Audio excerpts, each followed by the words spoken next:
தமிழக வெற்றிக் கழகம் வெல்வது என்பது உண்மை. இதற்கு வாக்காளருடைய பேரன்பும் ஆர்வம் தான் காரணம். ஆகவே விஜய் வெல்வார் என்பது வெளிப்படை.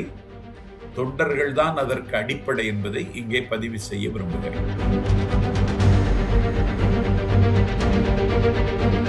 122 பேர் பயணிக்கிற சிங்கப்பூர் ஏர்லைன்ஸ் 122 பேரும் விஜய்க்கு வாக்களிப்பதற்காகவே சிங்கப்பூரில் வந்தார்கள். தோஹாவில் இருந்து வந்தார்கள், தமாமில் இருந்து வந்தார்கள், ரியாத்தில் இருந்து வந்தார்கள், குவைத்தில் இருந்து வந்தார்கள், ஷீசெல்ஸில் இருந்து வந்தார்கள். ஆச்சரியம் என்னவென்றால் அமெரிக்காவில் இருந்தே வந்தார்கள். இங்க எத்தனை பேரு ஓட்டு போடுறதுக்காக திருச்சி போறீங்க? பிரச்சாரம் என்று வருகிற பொழுது எங்களை புதிய அடிமைகள் என்றார் உதயநிதி. எங்களை அட்டை கத்தி என்றார். தமிழ்நாட்டு முதலமைச்சருக்கு நாக்கு சுளுக்கி விட்டதா தெரியவில்லை. ஒரு இடத்தில் கூட அவர் தாவேகா என்று பதிவு செய்யவில்லை. இன்றைக்கு பழனிசாமிக்கும் ஸ்டாலினுக்கும் போட்டி என்று அவர்கள் பேசி வைத்துக் கொண்டு போட்ட நாடகம், அந்த நாடகத்தினுடைய திரை கிழிந்து தொங்குகிறது.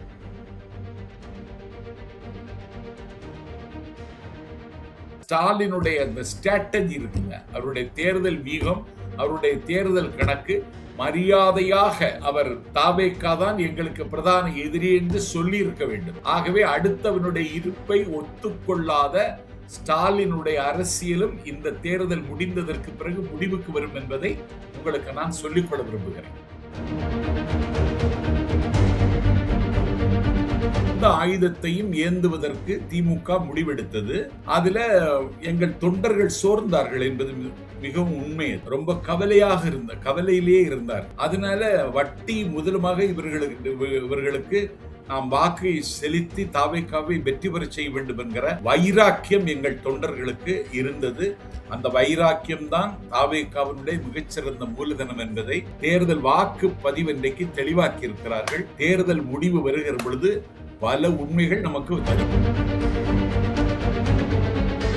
நிலத்தை நிராகரித்துவிட்டு நதி நடக்க முடியாது, நீலவானத்தை அலட்சியப்படுத்திவிட்டு நிலவு சிரிக்க முடியாது, காற்றை கைது செய்துவிட்டு 1/4 மணி நேரம் கூட இந்த மண்ணில் உயிர் வாழ முடியாது, மின்சாரத்தை புறந்தள்ளிவிட்டு புத்துலகை சமைக்க முடியாது. தாவேகாவையும் அதன் தலைவர் விஜயையும் நிராகரித்துவிட்டு தமிழ்நாட்டில் எந்த பயனும் இனிமேல் அரசியல் செய்ய முடியாது என்பதை வருகிற 25 ஆண்டு காலம் நாங்கள் நிரூபிச்சுட்டே இருக்கோம்.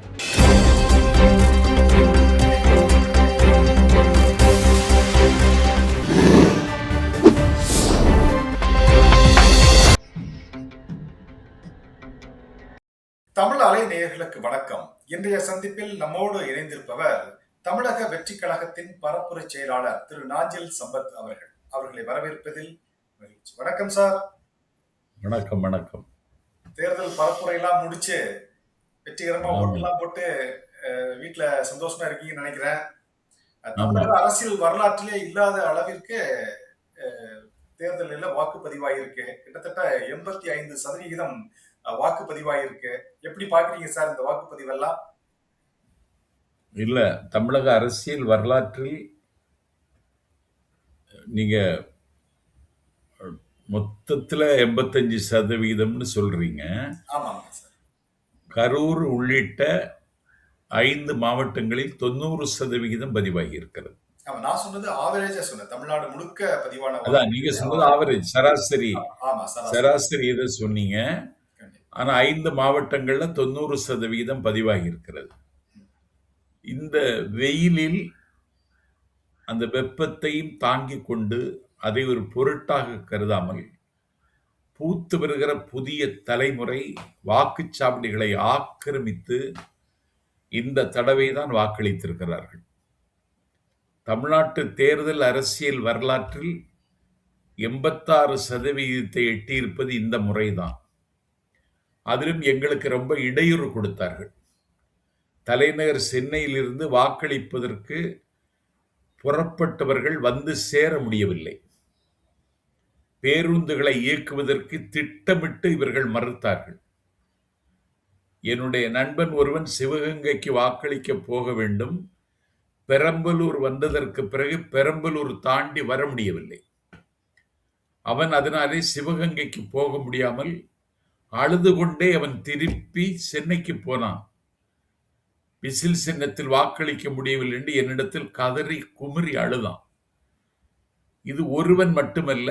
நேற்றைக்கு கிளாம்பாக்கம் பேருந்து நிலையத்திலிருந்து பேருந்துகளை இயக்காமல் மு.க. ஸ்டாலின் திட்டமிட்டு அதை தடுத்து நிறுத்தினார். அவருக்கு ஒத்துழைத்திருக்கிறார் அந்த துறைக்கு பொறுப்பேற்றிருக்கிற அமைச்சர். எனக்கு தெரிந்து இது இது இது வஞ்சகத்தினுடைய உச்சம், வக்கரத்தினுடைய மிச்சம், வன்மத்தின் அடையாளம். இது வாக்கு அளிக்க வேண்டிய வாக்காளர்கள் தங்கள் ஜனநாயக கடமை ஆற்றுவதற்கு தத்தம் ஊருக்கு போக முடியாமல் திண்டாடினார்கள், திணறினார்கள், திரும்ப சென்னைக்கு சென்றார்கள் என்பது தமிழ்நாட்டில் இப்போதுதான் நான் பார்க்கிறேன். ஆகவே திமுக தன்னுடைய தேர்தல் தோல்வியை இந்த நடவடிக்கைகள் மூலம் அவர்களே ஒப்புக்கொண்டு விட்டார்கள் என்பது 4ஆம் தேதி அம்பலமாகிவிடும். அதாவது கிளம்பாக்கம் பேருந்து நிலையத்திலிருந்து பேருந்துகளை ஏற்பாடு செய்யாததன் மூலமாக திமுக தன்னுடைய தோல்வியை ஒற்றுக்கொண்டதாக நீங்க குறிப்பிடுறீங்க. ஆமா, ஆமா. வாக்களிக்க செல்வதற்கு அனைவருக்கும் தேதி முன்பே தெரியும். அவங்க சொல்ற குற்றச்சாட்டு என்னன்னா, சமூக வலைத்தளங்கள்ல சொல்லக்கூடிய ஒரு குற்றச்சாட்டு என்னன்னா, உங்களுக்கு தான் வாக்களிக்க போகணும் முன்பே தெரியுமே, அப்ப நீங்க முன்னாலே ஏற்பாடு செஞ்சுக்க வேண்டாமா அப்படிங்கிற மாதிரி ஒரு குற்றச்சாட்டை சொல்றாங்க.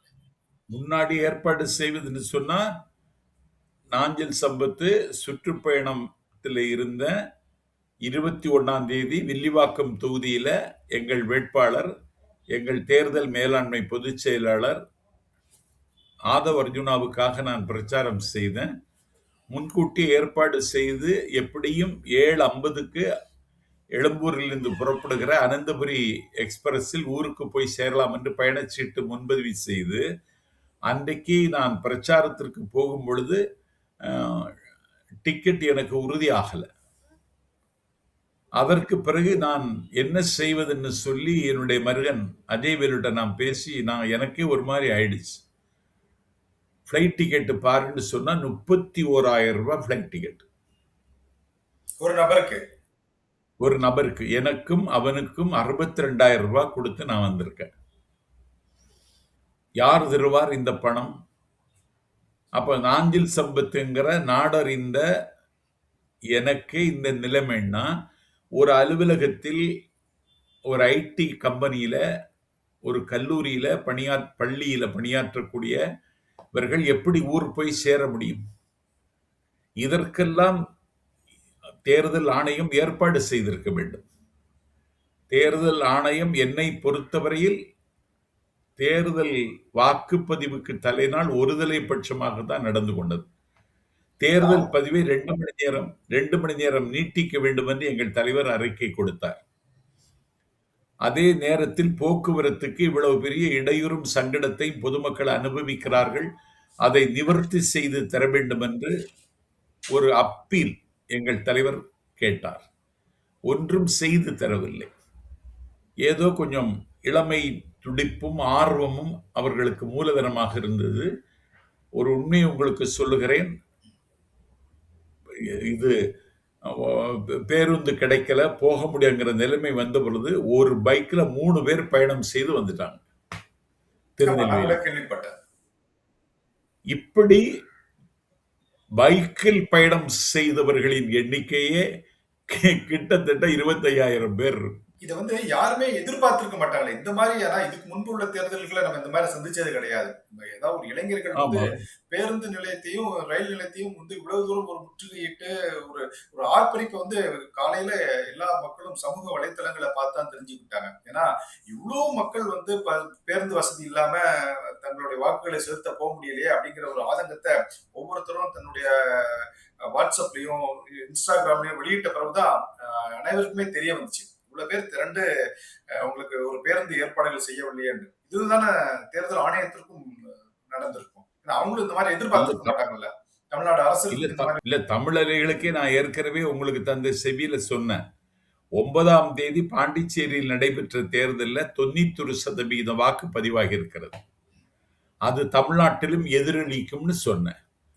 அப்பொழுதே தேர்தல் ஆணையம் பாண்டிச்சேரியில் இப்படி பதிவாகி இருக்கிறது என்றால் தமிழ்நாட்டிலும் இப்படி பதிவாகும். பாண்டிச்சேரி ஒரு மாவட்டம் மாதிரி தான். இது திருத்தணி மலை எல்லையில் இருந்து அவன் தென்திசை குமரி வரைக்கும் வரணும். அப்படி என்றால் தேர்தல் ஆணையம் அதற்கான ஏற்பாட்டை முன்கூட்டியே செய்திருக்க வேண்டும். இதை உணராததும் உள்வாங்கிக் கொள்ளாததும் தேர்தல் ஆணையத்தினுடைய மிகப்பெரிய குறை. இதையும் தாண்டி தமிழ்நாட்டு மக்கள் வாக்களித்தார்கள். தாவேகாவுக்குத்தான் பெரும்பாலான வாக்குகள் ஒவ்வொரு பூத்திலும் விழுந்திருக்கிறது என்று மாற்று கட்சியினரை ஒப்புக்கொள்கிற சூழ்நிலை தான் உருவாகி இருக்கிறது. ஆகவே விஜய் வெல்வது உறுதி. வாக்காளர்களினுடைய அன்பும் தமிழக வெற்றிக் கழகம் வெல்வது என்பது உண்மை.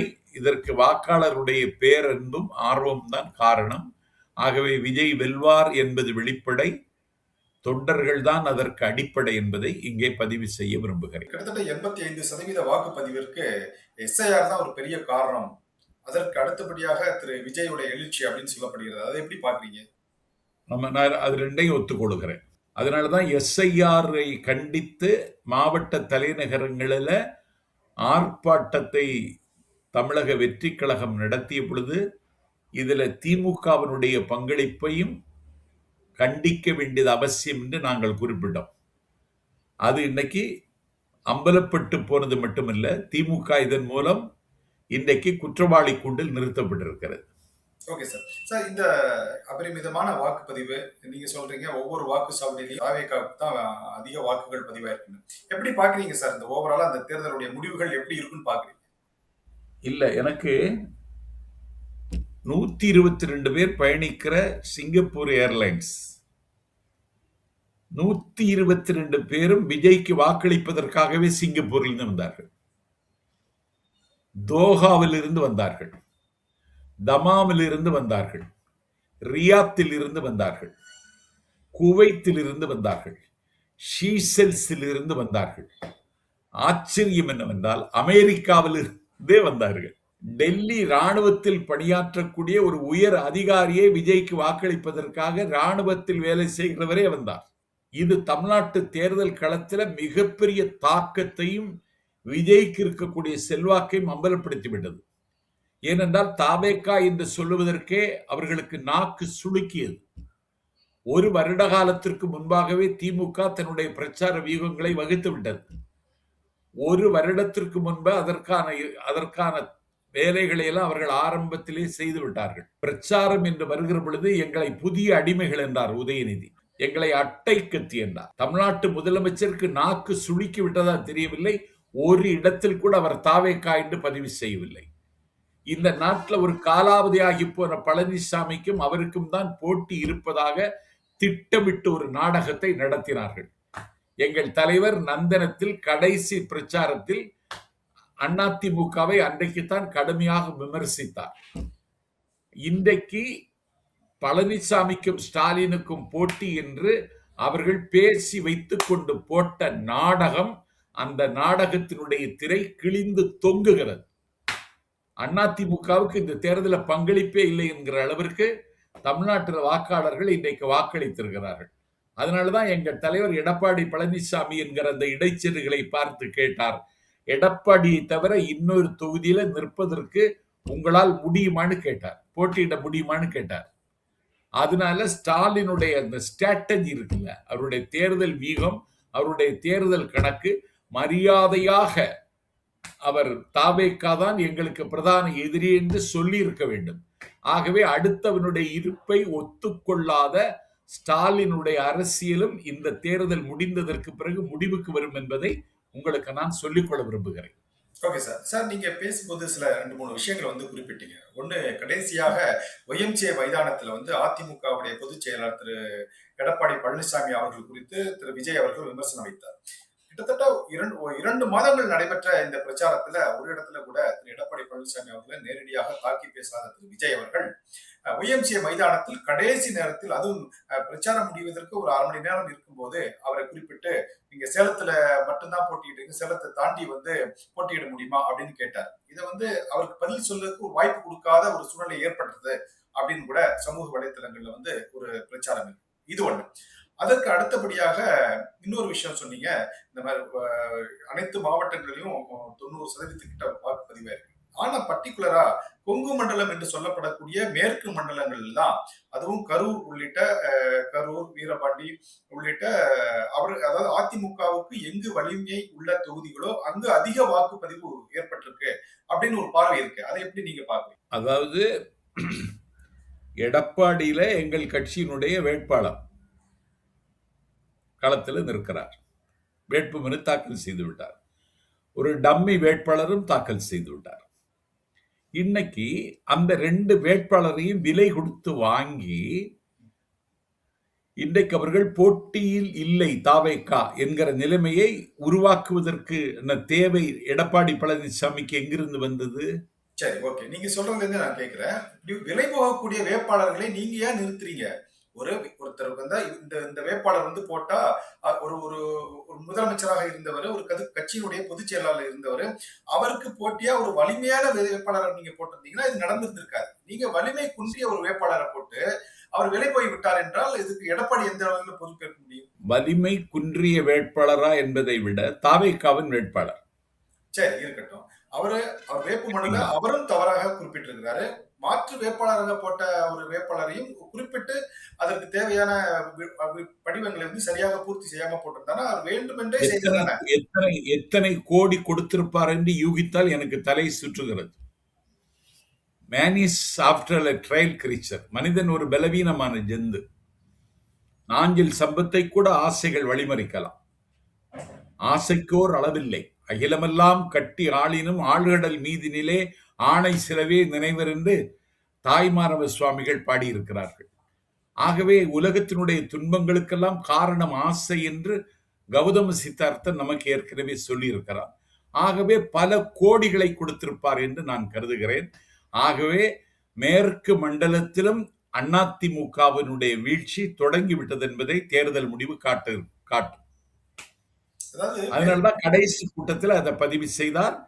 நீங்கள் எல்லாம் உங்களை மாதிரி ஊடகத்தில் இருப்பவர்கள், பத்திரிகையாளர்கள் என்று சொல்லுகிறவர்கள், நடுநிலையாளர்கள் என்று தங்களை கருதி கொள்வதிலே சுகம் காணுகிறவர்கள், இன்னும் சொல்ல போனால் நெறியாளர் என்கிற பெயரில் தொலைக்காட்சி ஊடகத்தை இயக்குகிற அந்த கோடிகளுக்கு விலை போனவர்கள் எல்லாம் சேர்ந்து நாங்க ஒன்றிய அரசை எதிர்க்கவில்லை, நாங்கள் கொள்கை எதிரி என்று சொன்னவர்களை எதிர்க்கவில்லை என்றெல்லாம் நீங்கள் பேசிய எல்லா பேச்சுக்கு முற்றுப்புள்ளி வைத்த பேச்சு தான் தலைவர் விஜய் அவர்கள் நந்தனத்தில் பேசிய பேச்சு. விக்கிரவாண்டி பொதுக்கூட்டத்திலிருந்து அவருடைய பேச்சை கண்காணிக்கிறேன் என்பதை விட அதை என்னுடைய கவனத்தில் கொள்ளுகிறேன் என்பதையும் அவர் எங்கெங்கே என்ன பேசினார் என்பதை புரிந்தும் தெரிந்து வைத்திருக்கிற நாஞ்சில் சம்பத் சொல்லுகிறேன். இதுவரைக்கும் எங்கள் தலைவர் பேசிய பேச்சுல நந்தனம் பேச்சு உச்சம். அவர் தமிழ்நாட்டு வாக்காளர்களை அந்த பேச்சிலேயே கவர்ந்து விட்டார். இதைத்தான் நாங்களும் எதிர்பார்க்கிறோம். அவர் ஒவ்வொரு இடத்துலையும் இதே மாதிரி பேசியிருந்திருந்தா இன்னைக்கு 85% என்பது 95% கூட ஆயிருக்கிறதுக்கான வாய்ப்புகள் இருக்கிறது. இப்பொழுதும் ஆயிருக்கும். சென்னையில கிடைத்த வாய்ப்புகளை அவர் வந்து நிறைய இடத்துல மௌனமா தான் போயிட்டு கை காமிச்சுட்டு தான் வந்தார். நந்தனம் UMCல பேசின மாதிரி தமிழ்நாடு முழுக்க அவர் பேசியிருந்தாருன்னா இன்னைக்கு வந்து நீங்க சொன்ன மாதிரி 85% அல்ல 95% கூட வாக்குப்பதிவு ஏற்படுவதற்கான வாய்ப்பு இருந்தது. அந்த வாய்ப்பை வந்து அவர் பயன்படுத்திக்கலன்னு ஒரு குற்றச்சாட்டு இருக்கு. இல்ல எந்த பேச்சிலையும் குறை கிடையாதுங்க. நான் குறைய சொல்ல நீங்க சொன்னீங்க. எந்த பேச்சிலையும் குறை இல்ல. ஒரு கடைசி பிரச்சாரத்துல அவரு தன்னுடைய வலிமையை எல்லாம் வெளிப்படுத்தி பேசினாருங்கிறதா உண்மை, வேற ஒண்ணும் இல்ல. விஜய் ஒரு பெரிய வலிமையை குறித்து நான் வந்து குறைத்து மதிப்பிடவில்லை. என்னன்னா 85% என்பது 95% ஆயிருக்க வாய்ப்புகள் கூட இருக்கலாம். ஆனால் அவர் தொடர்ந்து எல்லா இடத்திலும் இது போன்ற பிரச்சாரத்தை மேற்கொண்டிருந்தார் அப்படிங்கிறதா என்னுடைய கேள்வி. அவர்கள் தொடர்ந்து இடையூறு செய்தார்கள். எங்கள் தலைவருடைய பயணத்தின் பாதையிலே முள்ளை விதைத்தார்கள். எங்கள் கனவில் கல்லறிந்தார்கள். எங்களுக்கும் சில நோக்கங்கள் எல்லாம் இருந்தது, அதெல்லாம் நிறைவேறல. ஜனநாயகன் வந்திருந்தா இந்த சதவீதம் 100 இருக்கும். இல்ல நீங்கள் கூட ஜனநாயகன் படம் தொடர்பா அதை வெளியிட்டது யாரு? உங்களுடைய எடிட்டர் தானே வெளியிட்டு இருக்கிறாரு. அவரை தானே கைது பண்ணியிருக்காங்க. இது நீங்க எதிர்த்தரப்புல கூட குற்றச்சாட்டு பாரதிய ஜனதா எல் முருகன் திரு வெளியிட்டார், உதயநிதி ஸ்டாலின் அவர்கள் இந்த படத்தை வெளியிட்டார், அவங்க எல்லாம் கூட்டு சதி பண்ணிட்டாங்க. ஆனா வெளியிட்டதே உங்களுடைய எடிட்டர் தானே. அப்ப எடிட்டர் குற்றவாளி ஆகியிருக்காருன்னா எடிட்டரை இயக்கியது யார்?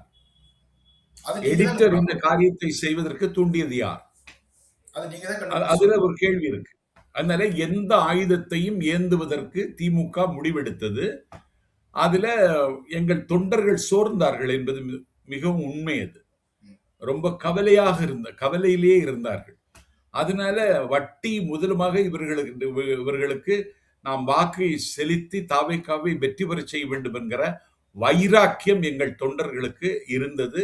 அந்த வைராக்கியம் தான் தாவேக்காவினுடைய மிகச்சிறந்த மூலதனம் என்பதை தேர்தல் வாக்கு பதிவு இன்றைக்கு தெளிவாக்கி இருக்கிறார்கள். தேர்தல் முடிவு வருகிற பொழுது பல உண்மைகள் நமக்கு வரும்.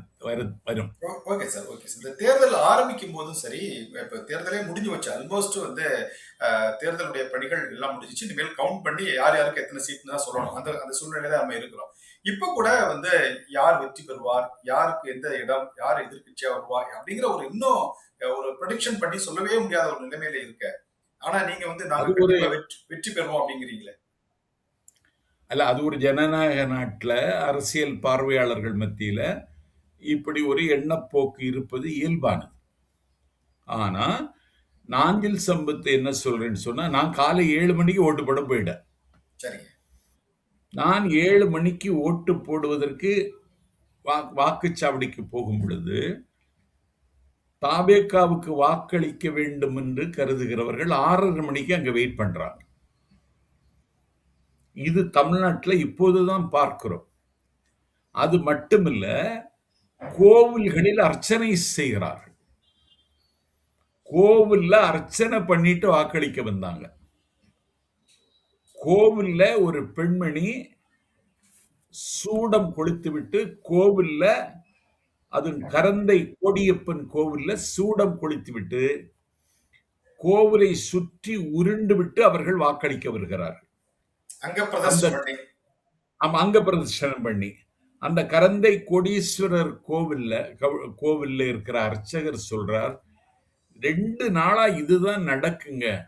தாவேக்காவில் இருக்கிறவங்க வந்து தளபதி விஜய் பேருக்கு அர்ச்சனை பண்ண சொல்லி எங்க கட்சி ஜெயிக்கணும்னு சொல்லி வந்து அர்ச்சனை பண்ணிட்டு இருக்காங்கன்னு சொன்னார். இது அண்ணா பல்கலைக்கழகத்தினுடைய மாணவன், என்னுடைய நெருங்கிய நண்பன் இஸ்மாயில் என்பவருடைய மகன் அண்ணா பல்கலைக்கழகத்தில் எம்எஸ்சி படிக்கிறார். அந்த தம்பிக்கு பேரு முகமது அட்னான்.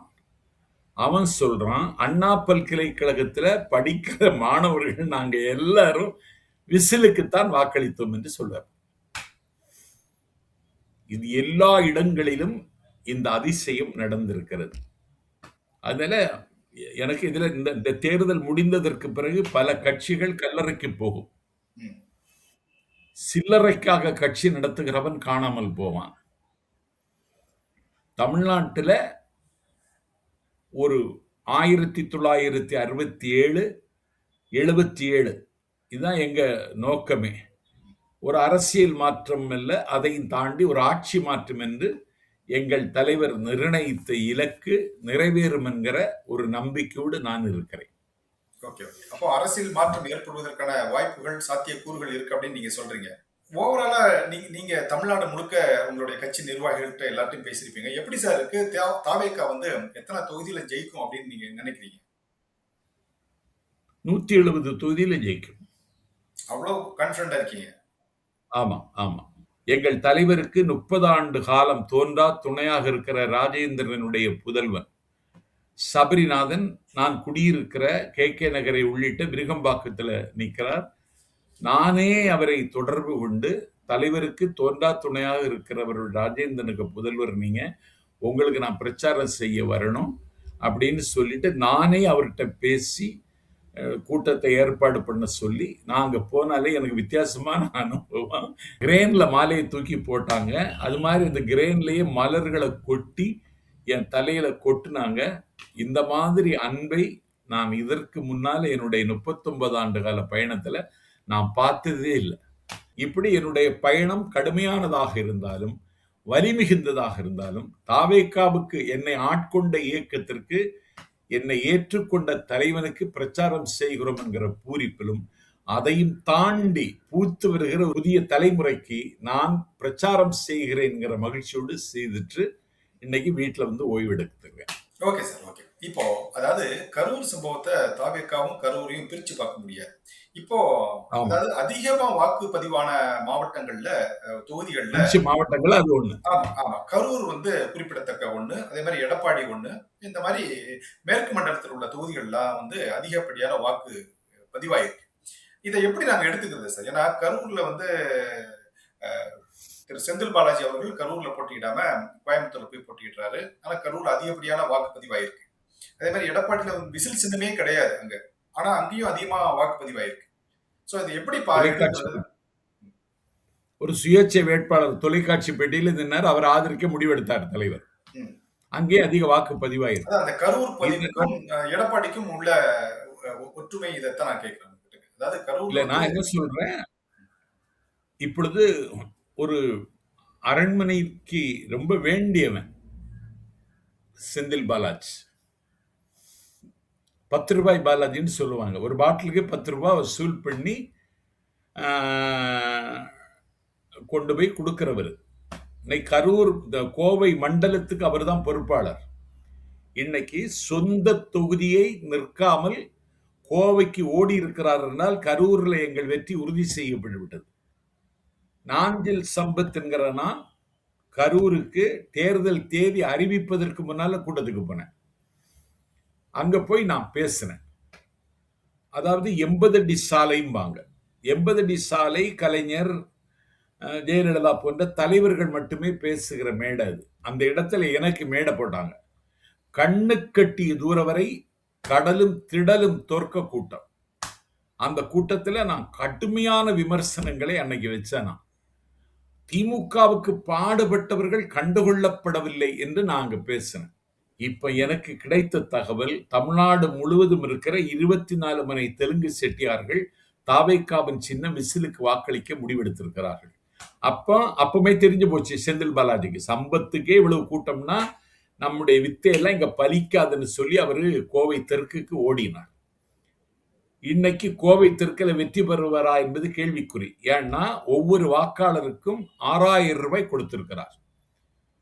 6000 ரூபாய் கொடுப்பதற்கு முன்னாலேயே வெள்ளி கொலுசு கொடுத்திருக்கிறார். ஆனால் எந்த கொலுசிலும் வெள்ளி இருக்காது. ஆனால் வெள்ளி கொலுசு என்று ஏமாற்றி இன்றைக்கு அந்த தொகுதியை தக்க வைக்கிறதுக்கு செந்தில் பாலாஜி போராடி கொண்டிருக்கிறார். நான் என்ன கேட்கிறேன், மேற்கு மண்டலத்தில் எங்களுக்கு சாதகமான சூழல் இல்லை, அதிமுகவுக்கு தான் இருக்கும். அதை உடைப்பதற்கு ஒரு கருவியாக, ஆயுதமாக அண்ணன் ஸ்டாலின் செந்தில் பாலாஜி அங்க பொறுப்பேற்றிருக்கிறார் என்றால், மேற்கு மண்டலத்திலும் தாவேக்காவினுடைய வீச்சும் தாவேக்காவினுடைய போர்க்குடமும் தாவேக்காவும் வெற்றி பெறும் என்கிற நம்பிக்கையும் இன்றைக்கு நாங்கள் பதிவு செய்திருக்கிறோம். காலம் காலமாக ஈரோடு மேற்கு தொகுதியின் வேட்பாளராக எந்த எளிதில் வெற்றி பெறக்கூடிய அண்ணன் முத்துசாமிக்கு இன்னைக்கு எங்கள் வேட்பாளர் சவால் கொடுப்பதை நான் ஈரோட்டிலே பார்த்தேன். சார், மே 4க்கு பிறகு என்ன நடக்கும் சார்? 4-5 கட்சிகள் சமாதிக்கு போய்விடும்.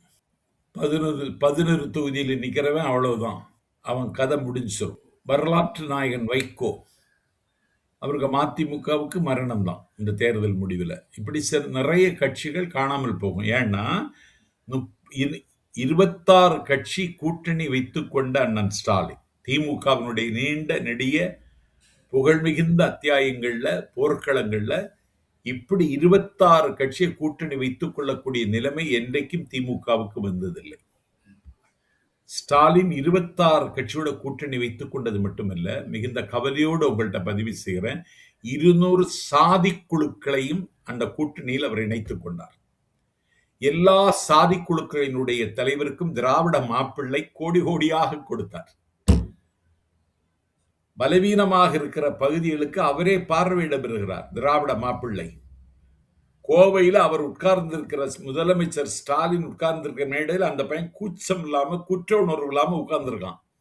இதையெல்லாம் தமிழ்நாட்டு மக்கள் பார்த்தார்கள். இந்த குடும்பத்தை அகற்ற வேண்டியது முக்கியம், எங்களுக்கும் திமுகவுக்கும் தான் போட்டி என்று விஜய் சொன்னதை அவருடைய ராஜதந்திரத்தால், அவருடைய சாதுரியத்தால், அவருடைய சாமர்த்தியத்தால் களத்தில் நிரூபித்த எங்கள் தலைவனுடைய சாதனையை வரலாறு வரவழைத்துக் கொண்டிருக்கிறது. தேர்தல் முடிந்த பிறகு பாருங்க. மே 7ஆம் தேதி அன்னை தமிழகத்தினுடைய முதலமைச்சராக எங்கள் தளபதி விஜய் பொறுப்பேற்க போகிறார். அவ்வளவு உறுதியா இருக்கீங்க? அதுல உறுதியா இருக்கேன். மே 7ஆம் தேதி அவர் முதலமைச்சராக பொறுப்பேற்க போகிறார். நாடு முழுக்க அவருக்கு ஆதரவு. தேர்தல் வாக்குப்பதிவு முடிந்ததற்கு பிறகும் என்கிட்ட விசாரிச்சுட்டே இருக்காங்க. என்னை பொறுப்பு வைப்பாங்க, நான் வரணும்னு சொல்லி. தேர்தலுக்கு வர முடியல, தலைவர் முதலமைச்சரா பதவி இருக்கிற அன்னைக்காவது வரணும் அப்படின்னு எல்லாம் நிறைய பேர் பேசிட்டு இருக்காங்க. ஒரு சரித்திர மாற்றம் என்பதை விட ஒரு சமூக மாற்றத்திற்கு அடிப்படையாக பல சாதனைகளை எங்கள் தலைவர் நிகழ்த்துவார். இன்னும் ஒரு 25 ஆண்டு கால அரசியல் எங்கள் தலைவரிடத்துல தான் இருக்கு. தமிழ்நாட்டு அரசியல்.